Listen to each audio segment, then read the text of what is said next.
नमस्कार दोस्तों, स्वागत है आप सभी का एक बार फिर से हमारे YouTube चैनल पे। और एक बार फिर हम आपके लिए एक नया वीडियो लेके आए हैं जो कि तृष्णा प्रोजेक्ट को डेडिकेटेड है। ठीक है दोस्तों, हम बात करेंगे तृष्णा प्रोजेक्ट पे। क्या हुआ है 2018 में, जब प्रेसिडेंट इमानुअल मैक्रोन जो फ्रांस के प्रेसिडेंट हैं, उनकी जब भारत यात्रा हुई थी तो एक MOU साइन हुआ था स्पेस कोऑपरेशन को लेके। तो उसी के तहत ये प्रोजेक्ट निकल कर आया था कि ये भारत की जो है वाटर रिसोर्स मैनेजमेंट में जो है कुछ हेल्प करेंगे स्पेस में, एक सैटेलाइट लॉन्च करके। तो ये प्रोजेक्ट उस टाइम पे निकल के आया था। तो उसमें एक नया डेवलपमेंट ये हुआ है कि जो CNES है, फ्रांस की स्पेस एजेंसी, उन्होंने जो है एयरबस के साथ इसमें कोऑपरेशन किया है। और अब ये दोनों मिलके हमारे लिए इसरो के लिए सैटेलाइट में इमेजिंग सिस्टम तैयार करेंगे। ठीक है दोस्तों, तो आगे बढ़ते हैं। इससे पहले हम बता दूं आपको, आप चैनल पे नए हैं तो प्लीज़ सब्सक्राइब कर लो।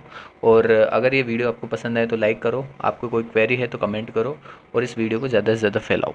ठीक है दोस्तों, तो हम आज जो चर्चा करेंगे वो इन 5 बिंदुओं के तहत करेंगे। इसरो और इन दोनों स्पेस एजेंसी में एक तुलनात्मक अध्ययन करेंगे ताकि हमें इनके बजट का आइडिया हो जाए और फिर हम आगे इस पर चर्चा करें। फिर इसके अलावा तृष्णा सैटेलाइट के बारे में बात करेंगे कि ये तृष्णा सैटेलाइट है क्या, किस काम में आएगा, क्या करेगा।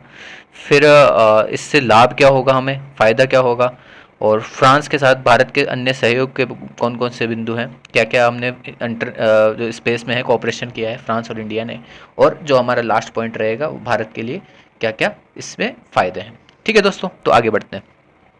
पहले दोनों का ऑर्गेनाइजेशन का फ़र्क देख लो। दो इन दोनों का जो हमारा जो इसरो है, उनका जो स्थापना है वो 1969 में, जबकि इनकी 1961 में फ्रांस की ऑर्गेनाइजेशन इस्टेब्लिश हो चुकी थी। हेडक्वार्टर पेरिस में है। एक एडिशनल इन्फॉर्मेशन के लिए बता दूं, यूरोपियन स्पेस एजेंसी का हेडक्वार्टर भी पेरिस में है। और जो भारत और फ्रांस के जो ऑर्गेनाइजेशन में बजट का डिफरेंस है वो आप इसी से समझ सकते हैं कि जो हम फाइनेंशियल ईयर 2020-21 में जो हम बजट हमारा जो है, जो इसी टाइम पे है, 1.9 बिलियन का है, जबकि फ्रांस का 2018 में लगभग $2 बिलियन के आसपास का बजट था, $2 बिलियन प्लस का। ठीक है दोस्तों, तो आप ये डिफरेंस समझ सकते हैं। 2018 में बात कर रहा हूँ मैं।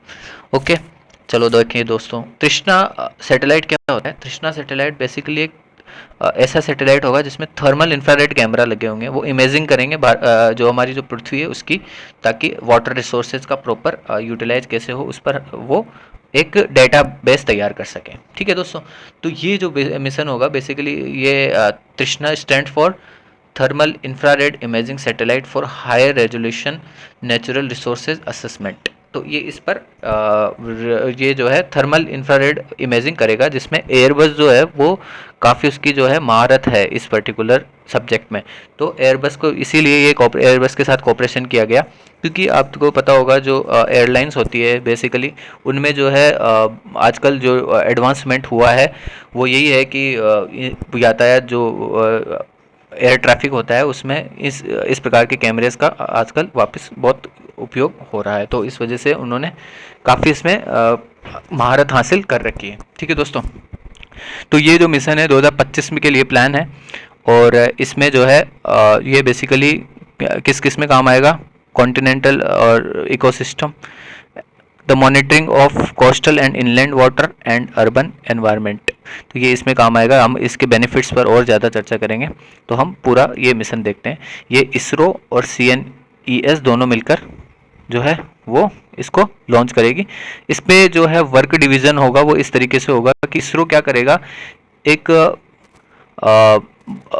विजिबल और शॉर्ट वेव इंफ्रारेड इंस्ट्रूमेंट जो है, इसका जो प्राइम पार्ट है वो इसरो तैयार करेगा। ठीक है, और बाकी जो थोड़ा सा पोर्शन बचेगा, जो बाकी जितना भी पोर्शन बचेगा वो CNES एयरबस की हेल्प से करेगी। इसके अलावा जो ग्राउंड सेगमेंट्स हैं वो दोनों के द्वारा टुगेदर साथ में किए जाएंगे। और जो है मैं एक चीज़ और बता दूं, जो पर्टिकुलर ये जो सैटेलाइट है वो लोअर अर्थ ऑर्बिट के लिए प्लान किया गया है। ये लोअर अर्थ ऑर्बिट में जाएगा और वहाँ से ये जो है इमेजिंग करेगा। तो इसके बेनिफिट्स क्या क्या हैं उस पर भी चर्चा कर लेते हैं। बेनिफिट ये होगा कि जो वाटर साइकिल होता है, देखो दोस्तों मैं एक चीज़ बता दूं आपको। जब अर्थ हमने पढ़ा होगा वाटर साइकिल को, जो है वो इवेपराइजेशन से शुरू होता है ये प्रोसेस, कि पहले वाष्पीकरण होगा, फिर बादल बनेंगे, वर्षा होगी, ये पूरा एक साइकिल है, ये चलता रहता है। ये साइकिल साइंटिफिकली तो हमें समझ में आ गया कि ऐसे होता है, लेकिन हमारा जो भारत है वो इतना बड़ा देश है, एक सब कॉन्टिनेंट है, यहाँ पर कभी पहाड़ है, कभी नाले हैं, कभी कहाँ पे मैदान है, तो अलग अलग जियोग्राफिकल लोकेशन के हिसाब से अलग अलग टाइप की डिमांड रहती है वाटर साइकिल में। तो हमें इसको समझने के लिए एक प्रॉपर डेटाबेस चाहिए ताकि हम अच्छे से अच्छी पॉलिसीज़ बना सके।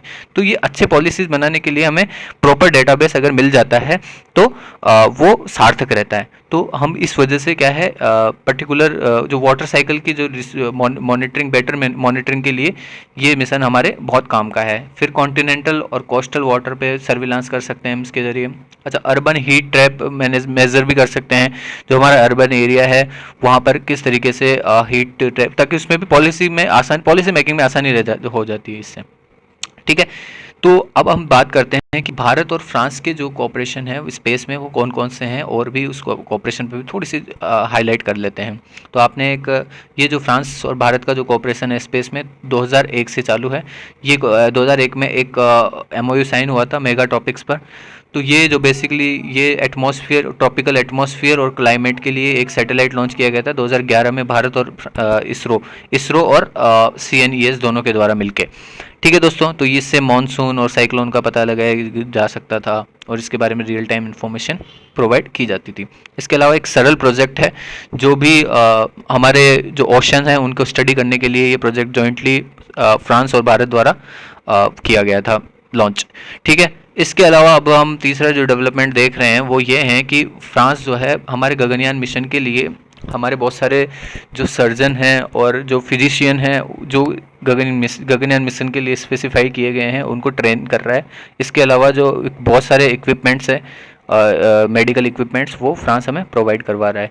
इसके अलावा एक नया डेवलपमेंट ये भी निकल कर आया है कि फ्रांस ने जो है इसरो के साथ बोला है कि ये अभी जनवरी की न्यूज़ है, इसरो के साथ जो है ह्यूमन स्पेस फ्लाइट में जो कोऑपरेशन है वो लॉन्ग टर्म बढ़ाएगा और इसको अच्छे लेवल पे लेके जाएगा। तो ये इस प्रकार से कोऑपरेशन हमारा निरंतर बढ़ रहा है। इसके अलावा भारत के लिए बेनिफिट क्या है, प्रॉब्लम ऑफ फंड जो है उसका निदान हो सकता है, क्योंकि दोनों स्पेस एजेंसी का हमने तुलनात्मक अध्ययन किया, भारत का फंड जो है कंपैरेटिवली बहुत कम है, हमें रिसर्च में काफ़ी पैसा लगाने की ज़रूरत है। जितना बड़ा हमारा देश है उस कंपैरिजन में हमने रिसर्च में काफ़ी कम पैसा लगाया है, स्पेशली स्पेस रिसर्च में हम कम रिसोर्सेज में अच्छा यूटिलाइजेशन जानते हैं, लेकिन पैसा तो है जो वो बढ़ाना ही चाहिए हमें। काफ़ी पैसा अभी भी ज़रूरत है, फंड की काफ़ी ज़रूरत है। इसलिए ये जो फंड का जो अगर हमारे पास खुद के पास नहीं है तो हम जब कोऑपरेशन करते हैं तो फंड डिवीज़न हो जाता है, तो ऑब्वियसली हमारे लिए इकोनॉमिकली वाइबल भी होता है, आसान भी हो जाता है। इसके अलावा टेक्निकल असिस्टेंट, कुछ चीज़ें हमें आती है, कुछ चीज़ें फ्रांस को आती है।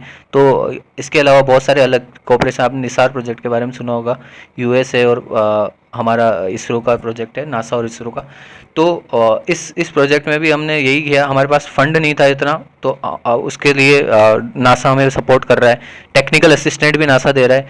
फिर इससे क्या होता है, इंटरनेशनल रिलेशन में जो है वो कोऑपरेशन भी बढ़ता है, कोऑपरेशन बढ़ता है तो हमारे जो राष्ट्रीय हित है वो कॉमन हो जाते हैं, और कॉमन हितों के लिए जो है हमारी पॉलिसीज़ भी कॉमन हो जाती है और इंटरनेशनल कोऑपरेशन बढ़ता है, तो रिलेशन भी अच्छे होते हैं। ठीक है, तो इसके अलावा हमारी सॉफ्ट पावर इंप्रूव होती है, अगर आप स्पेस में अच्छी चीज़ें करते जाओगे तो आपका पूरी दुनिया में नाम होता रहेगा। तो इस तरीके से ये जो है पूरा प्रोजेक्ट हमारे लिए काफ़ी इंपॉर्टेंट है, और ये जो टॉपिक है ये यूपीएससी के लिए भी, क्योंकि पूछा नहीं गया अभी तक तृष्णा से एक भी सवाल, तो ये इस साल के लिए भी अच्छा खासा इंपॉर्टेंट है। तो आप है ना प्लीज़ इसको आप जो है सीरियसली लीजिएगा, और ये प्रोजेक्ट काफ़ी हमारे लिए बेहतरीन साबित होगा। ठीक है दोस्तों, हम आपके रिस्पांस की प्रतीक्षा करेंगे, आप अच्छे रिव्यूज़ देते जाइए, अच्छे रिस्पांस देते जाइए, लाइक कीजिए वीडियो को, और आप इसको शेयर भी करना ना भूलें। ठीक है दोस्तों, जय हिंद, जय भारत।